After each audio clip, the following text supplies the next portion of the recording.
Clickatell is a technology company, and 20 years ago we did something quite crazy for the time. We connected the world's fastest growing commerce platform, the internet, with the world's fastest growing communications platform, the mobile phone. It's quite crazy to think at that time those two worlds did not speak to each other. We released 4 lines of code in November 2000 that made that possible. So any website could cut and paste those lines of code into their web property, and you would be able to send a text message to any phone in the world. Now what that really meant is that a brand could send notifications and alerts to their clients when most important and convenient.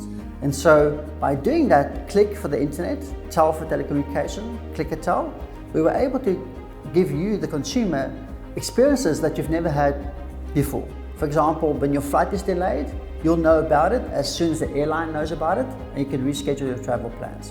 When your credit card gets swiped at a transaction that you did not authorize, you can report fraud on your card to a bank. So the idea of having businesses communicate to you in real time on a mobile phone is really what we pioneered 20 years ago.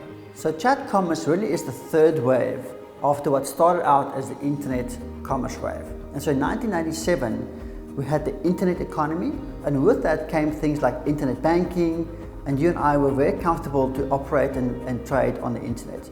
10 years after that, in 2007, you have the launch of the smartphones and iPhone store, App Store, and all of a sudden we have the app economy, and we have app banking, and we're all very familiar with what that means today. 10 years after app stores and the app economy, we have something called the chat economy. And that really came about when the 4 largest chat platforms overtook the 4 largest social media platforms in terms of active users. And so Clickatell was the first in the world to launch chat banking on the world's largest chat platform called WhatsApp. And more recently, we also launched chat commerce, credit card payments in that same channel, again as the world's first.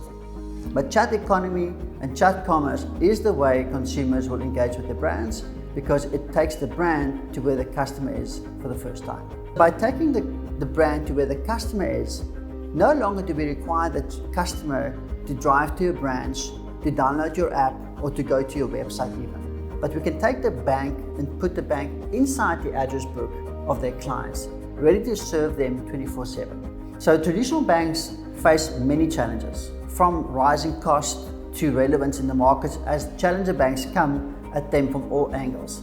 We see chat banking as a way for traditional banks to counterpunch. Ultimately, they're able to take the existing investments in their mobile apps and expand it onto chat, reaching many more consumers, but again, in a much easier customer experience and convenience channel. And so we do believe that chat banking is an incredible way for traditional banks to provide digital transformation to a larger population as they hold on to their market share and serve clients better. So not only does chat commerce allow us as consumers to have a much better experience than a call center experience or an email experience, but in emerging markets, chat commerce will drive financial inclusion in a big way, because the reach of chat is about 3x to 4 times higher than the reach of mobile apps. And that's really the difference between chat banking versus traditional banking or app banking. It's the reach and the simplicity. Consumers in these markets don't have to learn a new application, and they can just use those same features the same way they would when chatting to friends and family. So a lot of people ask us about security in chat commerce and chat banking and mobile banking. And really, it's far more secure than anything we've done before. Not only do these channels come encrypted, they also have context. So when you do a transaction that's unusual, there'll be additional security measures and questions that we'll ask to make sure that you are safeguarded and protected at all times. So mobile experiences are critical for brands to get right, and we believe that chat commerce opens that up in ways that's never been possible before.